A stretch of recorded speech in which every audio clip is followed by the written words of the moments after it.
सबै उपस्थित हुनुहुन्छ एक्सपो सेन्टर कमिटीका र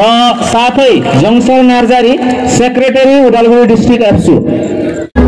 আজি ইয়াতে এই যে ভলাটৰ বামুনজুলি অঞ্চলত উপস্থিত হৈ ননাই চেৰপাং সমষ্টিৰ অন্তৰ্গত আমাৰ সদৌ গোৰ্খা ছাত্ৰ সন্থা উদ্যোগত যি গোৰ্খা গণ অভিৱৰ্তন লৈছে মই অতিকে আনন্দিত হৈছোঁ কাৰণ বিটিআৰত যিখিনি জাতি জনগোষ্ঠী আছে মোৰ 23টাকে জাতি জনগোষ্ঠী আমি একেলগে বসবাস কৰিব লাগিব আমাৰ বিভিন্ন জাতি জনগোষ্ঠী বিভিন্ন সমস্যা আছে এই সমস্যাবিলাক আমি উমৈহতীয়াভাৱে ছাত্ৰ সংগঠনে আন ছাত্ৰ সংগঠনৰ লগত জাতীয় সংগঠনে আন জাতীয় সংগঠনৰ লগত একেলগে মিলি পেলাই আমি কাম কৰিব লাগিব গোৰ্খা ছাত্ৰ সন্থা নিখিল বড়ো ছাত্ৰ সন্থা আমি দীৰ্ঘদিন ধৰি আমাৰ এই অঞ্চলত যিবিলাক সমস্যা আছে সমস্যা সমাধানৰ কাৰণে আমি কাম কৰি আহিছে তেওঁলোকে বিভিন্ন সময়ত বড়ো সমস্যা সমাধানৰ কাৰণে তেওঁলোকে আমাৰ লগত সহযোগ কৰি আহিছে আৰু আগন্তুক দিনত আমি বিচাৰোঁ আৰু আমি এটা কথা আমি স্পষ্ট কৰি লৈছোঁ যে বিটিআৰত বসবাস কৰা বা অসমত বসবাস কৰা গোৰ্খা জনগোষ্ঠীৰ যিমানখিনি সমস্যা আছে এই এনআৰচি সমস্যা ডিবটাৰৰ সমস্যা বিটিআৰত মাটি বাৰীক লৈ পেলাই বিভিন্ন শংকা ভুৱা প্ৰচাৰ অপপ্ৰচাৰ চলাইছে যে মানে UPPL চৰকাৰ আহিলে এফচুৰ সমৰ্থিত চৰকাৰ আহিলে ইয়াত মাটি বাৰী কাঢ়ি লোৱা হ'ব মানুহবিলাকক খেদি দিয়া হ'ব এই সম্পূৰ্ণৰূপে মিছা বিটিআৰ চুক্তিৰ যোগেদি মানুহবিলাকে লেণ্ড এলটমেণ্ট ট্ৰেন্সফাৰ আৰু সেটেলমেণ্টৰ সুবিধা তেওঁলোকে পাব আৰু চৰকাৰ হোৱাৰ পিছতে যিবিলাক অমীমাংসিত মাটি বাৰীৰ যি সমস্যা আছে এই 100% সমস্যাবিলাক সমাধান কৰাৰ কাৰণে নতুন চৰকাৰ পৰিৱৰ্তনৰ চৰকাৰ শান্তিৰ চৰকাৰ যি মানে সুশাসন দিব ৰাইজক সেৱা কৰিবৰ কাৰণে যি চৰকাৰে কাম কৰিবলৈ গৈ আছে প্ৰমোদ বড়োৰ নেতৃত্বত যি পৰিৱৰ্তনৰ চৰকাৰ হ'বলৈ গৈ আছে সেই চৰকাৰখনে কাম কৰিব তো গোৰ্খাসকলৰ যিবিলাক দাবী আছে যে মানে অসমত মানে গোৰ্খাসকলে অট'নমাছ কাউন্সিল বিচাৰিছে অসমত তেওঁলোকে মানে বিভিন্ন সমস্যা যিবিলাক অমীমাংসিত হৈ আছে সেই সমস্যাবিলাক যাতে সোনকালে সমাধান হওক এই ক্ষেত্ৰত আমি চৰকাৰক হেঁচা দিম আৰু দ্বিতীয় কথাটো হ'ল যে বিটিআৰ অঞ্চলত বসবাস কৰা এই অঞ্চলত হাতী মানুহৰ সংঘাতৰ সমস্যা আছে তেওঁলোকে আগন্তুক সময়ত 40টা সমষ্টিৰ পৰা 60টা যেতিয়া সমষ্টি হ'ব তেওঁলোকে গোৰ্খা অধ্যুষিত অঞ্চলক লৈ পেলাই যিবিলাক মানে আপোনাৰ পৰিষদীয় সমষ্টি তেওঁলোকে বিচাৰিছে যে অন্তত মানে অধিক সৰহসংখ্যক সমষ্টিবিলাক তেওঁলোকে পাব পাৰে এই ক্ষেত্ৰত আমাক কৈছে তো আমি গোটেই সমস্যাবিলাক সমাধানৰ কাৰণে আমি সদায় মানে দায়িত্ব সহকাৰে আমি কাম কৰিম আৰু নিখিল বড়ো ছাত্ৰ সন্থা আমি প্ৰতিশ্ৰুতি দিছোঁ ইয়াত যিখিনি ৰিজাৰ্ভেশ্যনৰ মানে কথা ইয়াত মানে চাকৰি বাকৰি কথা বা ইয়াত যিখিনি নেপালী MILA মৰ্যাদা পাব লাগে বা গোৰ্খা জনগোষ্ঠীৰ কলা সংস্কৃতি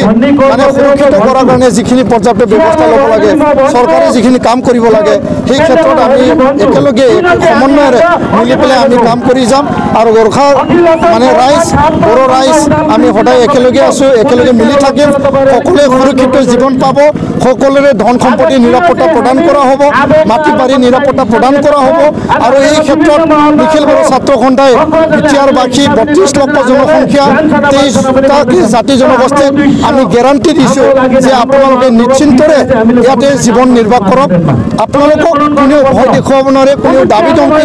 দিব নোৱাৰে আপোনালোকে ইয়াতে সুৰক্ষিত জীৱন যাপন কৰিব পাৰিব এই ক্ষেত্ৰত মই স্পষ্ট আকাৰে ক'ব বিচাৰিছোঁ আৰু এই গোৰ্খা গণ অভিৱৰ্তনত আহি আমি আজি আকচু আৰু এফচু চৌথ প্ৰচেষ্টাৰে আজি আমি যি ইয়াত মানে এটা প্ৰয়াস চলাইছোঁ যে ননাই চেৰপাং সমষ্টিৰ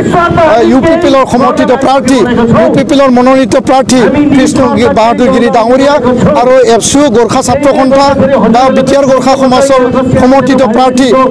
কৃষ্ণগিৰি ডাঙৰীয়া 100% জিকিবলৈ গৈ আছে আৰু প্ৰমোদ বড়োৰ চৰকাৰত কোকৰাঝাৰত যাই পেলাই তেওঁ এই চৰকাৰখনত ভাল এটা মৰ্যাদা পাব আৰু তেওঁ যাতে মানে বিটিআৰবাসী গোৰ্খা ৰাইজৰ কাৰণে কাম কৰিব পাৰে আৰু 5 চেৰপাং সমষ্টিত দীপক বৰাল ডাঙৰীয়া তেওঁ আজি তাৰিখত জিকা এটা হিচাপত আগবাঢ়ি আছে আৰু ননাই চেৰপাং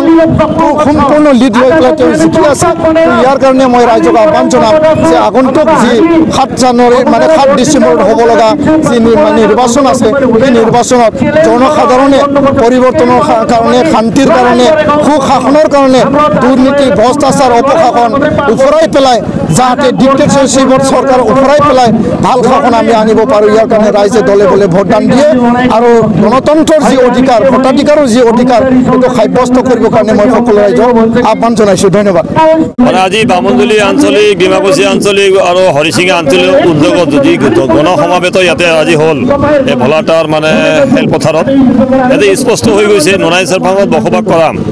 যিমান মানে গোৰ্খা ৰাইজ আছে মানে এটা মানে ভোটো তেওঁলোকৰ মিষ্টেক নাযাব এবাৰ মানে UPPLক তেওঁলোকে সকলোৱে সমৰ্থন জনাব মানে স্পষ্ট কৰি দিছে ইয়াত কোনো সন্দেহ নাই পৰিৱৰ্তন বিচাৰিছে ৰাইজে সকলোৱে বিচাৰিছে বসবাস কৰা আদিবাসী ভাইসকলেও বিচাৰিছে মাইনৰিটিও বিচাৰিছে বেংগলী ভাইসকলে বিচাৰিছে জেনেৰেল আমাৰ মানে অসমীয়া ভাই বন্ধুসকলে কোচ ৰাজবংশীসকলে মানে বিভিন্ন জাতি জনগোষ্ঠী বড়োসকলে সকলোৱে পৰিৱৰ্তন বিচাৰিছে সেইকাৰণে মানে যি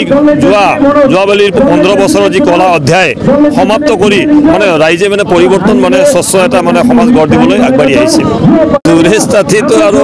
ধৰক মানে তেওঁ 5 বছৰত কি কৰ্ম কৰি গৈছে সেইটোতো ৰাইজে চবেই জানে স্পষ্ট জানে তেওঁলোকে যি মানে 5 বছৰত মানে গান্ধীজীক মানে সাৰা বিশ্বই মানে ডাঙৰ ডাঙৰ মানে হালধীয়া সাইনবোৰ্ড বনাই তেওঁলোকে খালি মানে ইনিগেশ্যন কৰি মানে উদ্ঘাটন কৰে কিন্তু কাম নকৰে মানে বিভিন্ন সিদ্ধান্তত দুৰ্নীতি হৈছে তো ৰাইজে বুজি পাইছে ৰাইজে পাবলগীয়া অধিকাৰ পাবলৈ সক্ষম হোৱা নাই সুৰেশ তাঁতীৰ দিনতে হওক বা BPFৰ দিনত সেইকাৰণে ৰাইজে বুজি পাইছে এইবাৰ পৰিৱৰ্তন কৰাৰ লগে লগে প্ৰত্যেক নাগৰিকে পোৱা নিজ নিজ অধিকাৰ পাব আৰু আমাৰ ডাঙৰ সমস্যা আছে আতিমন্দৰ সংঘাত এই সমস্যা মানে প্ৰমোদ চৰকাৰ অহাৰ লগে লগে এই সমস্যা সমাধান হ'ব বুলি ৰাইজে বুজি পাইছে তো ৰাইজে এইবাৰ মানে নাঙল আৰু মানে পেলাই থৈ এইবাৰ মানে ৰাইজে মানে ট্ৰেক্টৰত চবে উঠিব মানে যি আমি দেখা পাইছোঁ আমি মানে প্ৰত্যেক মানে জিলা বেৰগাঁও জিলা যোৱা 18 তাৰিখে আমাৰ জনসমাৱেশ হৈ গ'ল তাতে 70,000ৰো অধিক মানে জনগণে তাতে মানে সমৰ্থন জনাইছে উপস্থিতি থাকিছে স্পষ্ট হৈ গৈছে ওদালগুৰিত হৈ গ'ল 19 তাৰিখে তামোলপুৰত হৈ গ'ল বাস্কাত চিৰাঙত হৈ গ'ল আমি দেখা পাই আছোঁ স্পষ্ট ৰাইজে হাজাৰ লাখ ৰাইজে ওলাই আহিছে যে এইবাৰ মানে 40টা সিটৰ ভিতৰত মানে 35টা সিট মানে UPPL দখল কৰিব এইটো স্পষ্ট কথা